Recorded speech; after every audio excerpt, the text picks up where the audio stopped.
No niin, tutkitaan vähän jousia. Eli minulla on tässä 2 erilaista jousta.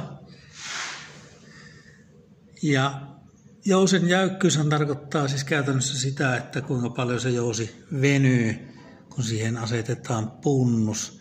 Ja nyt tässä on samat punnukset. Ja niin kuin huomattiin, niin tuo vasemmanpuoleinen jousi venyy paljon enemmän.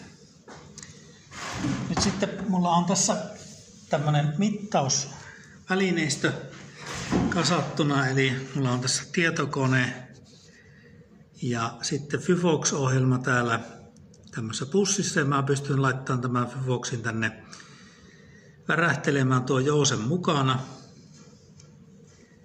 Katsotaan, miten tämä onnistuu. Eli pannaan tänne vähemmän jäykkää jouseen tuo meidän pussi ja asetetaan se värähtelemään ja tutkitaan samalla, että minkälaista lukemaa me saadaan tuohon. Nyt tuossa tuo jakson aika ja taajuus, ne on toistensa vastalukuja. Nyt jos me pistetään lisää punnusta tähän ja laitetaan värähtelemään, niin siinähän tuo jakson aika kasvoi ja taajuus pieneni. Ja nyt jos me sitten katsotaan, että miltä tämä näyttää, tämä meidän värähtely. Sehän näyttäisi olevan, että se on aika lailla puhasta sinikäyrää. Eli tuo värähysliikettähän pystytään siis kuvaamaan siniaalto liikkeenä.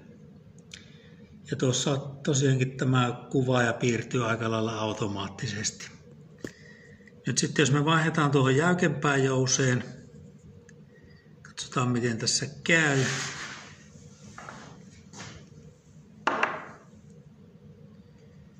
Mikä muuttuu.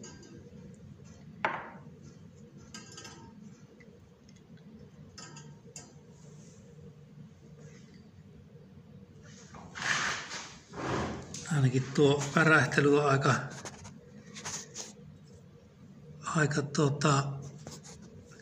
nopeaa. Ja niin kuin näyttäisi olevan, niin tästä ei ihan kunnolla saa näin pienellä painolla kunnon tuloksia. Pannaan vähän lisää tuonne painoa.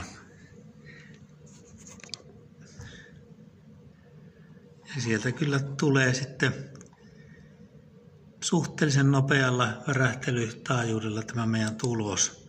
Mutta edelleen siniaaltoa tämä näyttäisi olevan. Eli siniaallolla pystytään kuvaamaan tämmöistä jousen värähtelyä.